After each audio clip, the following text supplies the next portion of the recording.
Hello viewers, आज मैं आपको 2023 में रिलीज़ होने वाली फ़िल्म एनिमल की कहानी सुनाऊंगा।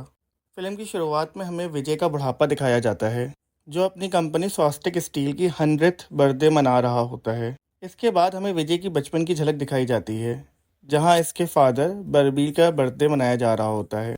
विजय बहुत खुश होता है और अपने फादर का इंतज़ार कर रहा होता है, लेकिन वो घर नहीं आते। दिन भर वो उनका इंतज़ार ही करते करते सो जाता है। उसके फादर अपने बिजनेस में बहुत ज़्यादा मसरूफ़ होते हैं और विजय को वक्त नहीं दे पाते।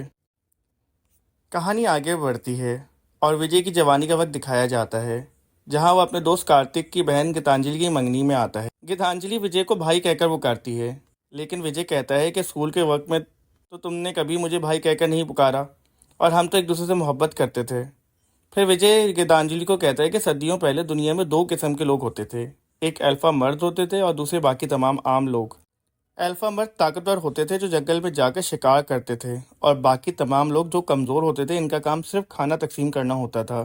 औरतें खाना पकाती और बच्चों को खाना खिलाती थीं, लेकिन वो शादी के लिए अल्फा मर्दों का ही इंतखाब करती थीं कि वो इनके साथ रहेंगे और इनसे मोहब्बत करेंगे और इनके बच्चों की हिफाजत भी करेंगे।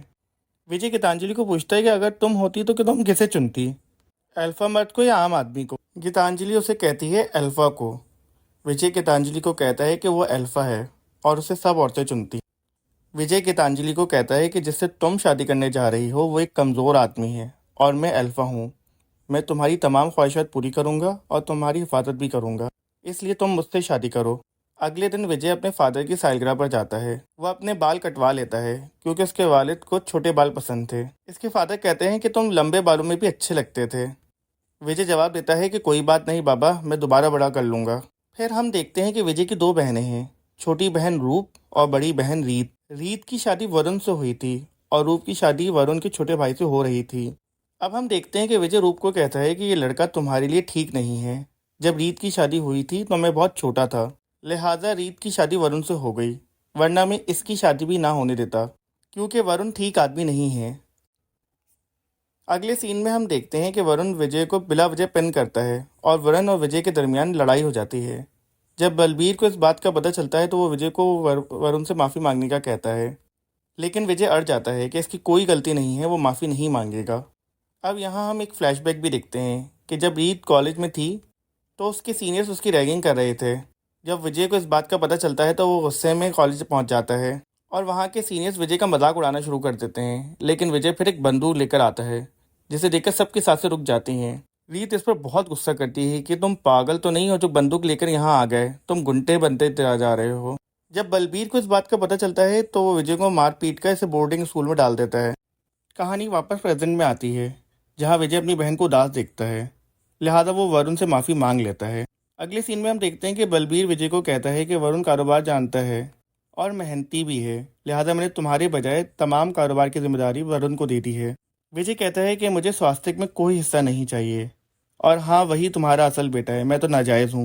ये सुनकर बलबीर उसे थप्पड़ मार देता है। विजय कहता है कि हम दोनों एक घर में नहीं रह सकते, यहाँ तक कि एक मुल्क में भी नहीं रह सकते। ये कहकर विजय घर छोड़ने का फैसला कर लेता है, पर गीतांजलि वहाँ आ जाती है। हम देखते हैं कि विजय की बातों ने गीतांजलि को बहुत ज़्यादा मुतासर किया था और वो अपनी मंगनी तोड़ के विजय के साथ रहने का फैसला कर लेती है। विजय गीतांजलि को अपने वालिद से मिलाता है, लेकिन बलबीर इस पर कोई तवज्जो नहीं देता, जिससे विजय को बहुत बुरा लगता है।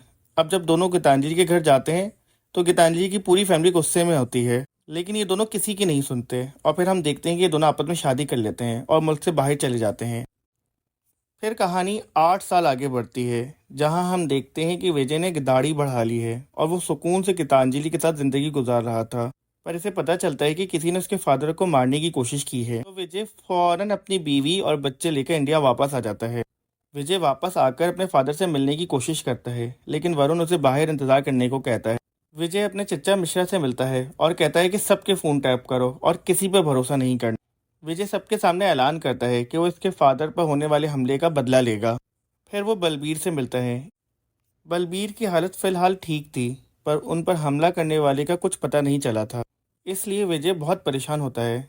इसे अपने घर के सिक्योरिटी गार्ड्स पर भी भरोसा नहीं था और उसे अपने फादर के लिए भरोसेमंद लोगों की ज़रूरत थी, लिहाजा विजय पंजाब जाकर अपने सारे कज़न्स को लेकर आ जाता है। अब विजय और उसके सारे कज़न्स विजय की फादर की हिफाजत करते हैं और इन पर हमला करने वालों का पता लगाते हैं। इसके बाद विजय एक आदमी को अपने वालिद का बॉडी डबल बनाता है और इस बात का किसी को नहीं बताता, हत्ता कि वरुण को भी नहीं। फिर एक दिन हम देखते हैं कि एक शख्स जिसका नाम इसरार होता है वो बलबीर के बॉडी डबल पर गोलियों की बारिश कर देता है, लेकिन गाड़ी बुलेट प्रूफ होती है लिहाजा वो बच जाता है। पर इसरार शीशा तोड़कर बॉडी डबल को मार देता है। इसरार यही समझ रहा होता है कि इसने बलबीर को मार दिया। पर फिर हम देखते हैं कि वरुण इसरार को फ़ोन करता है और इसे बताता है कि बलबीर जिंदा है। और यहाँ हम देखते हैं कि विजय वरुण का फ़ोन भी टैप कर रहा था, लिहाजा विजय को पता चल जाता है कि वरुण भी इसके फादर के ऊपर होने वाले हमलों में शामिल है। फिर विजय अपने कज़न्स के साथ मिलकर वरुण की एक बिजनेस मीटिंग में जाता है और इसे मार डालता है। पर विजय को मालूम था कि वरुण के अलावा कोई और भी है जो इस काम में वरुण का साथ दे रहा था, जो इसके फादर को मारना चाहता है। और विजय को ये भी पता था कि जो भी इसके फादर को मारना चाहता है वो बहुत ही ताकतवर आदमी है, लिहाजा विजय बहुत सारे हथियार खरीदता है। दूसरी तरफ इसरार अपने भाई से फ़ोन पर बात करता है और उसे कहता है कि तुम पहले विजय को मारने की कोशिश करो। लिहाजा इसरार अपने साथियों के साथ मिलकर विजय और इसके कज़न्स पर हमला कर देता है। विजय और इसके कज़न्स एक एक करके इसरार और उसके सारे साथियों को मार देते हैं, लेकिन इसमें विजय को बहुत सी गोलियां लग जाती हैं। यहाँ विजय और इसके कज़न्स को एक और बात पता चलती है कि इसरार का कोई भाई भी है जो बलबीर को मारना चाहता है। लिहाजा अब भी जंग ख़त्म नहीं हुई, पर विजय को बहुत गोलियां लग चुकी थी और इसकी हालत भी बहुत नाजुक थी। विजय को गोलियों और जख्मों की वजह से अस्पताल में दाखिल किया जाता है। डॉक्टरों का कहना था कि विजय को 6 गोलियां लगी हैं और अब वो कभी सुन नहीं सकेगा, और इसके बाद वो कोमा में भी चला गया है। इसके 2 हफ्ते के बाद उसे होश आता है। इसकी हालत बहुत नाजुक थी, उसका हार्ट भी कमज़ोर हो गया था और कभी भी बंद हो सकता था, लिहाजा उसे हार्ट ट्रांसप्लांट की ज़रूरत थी।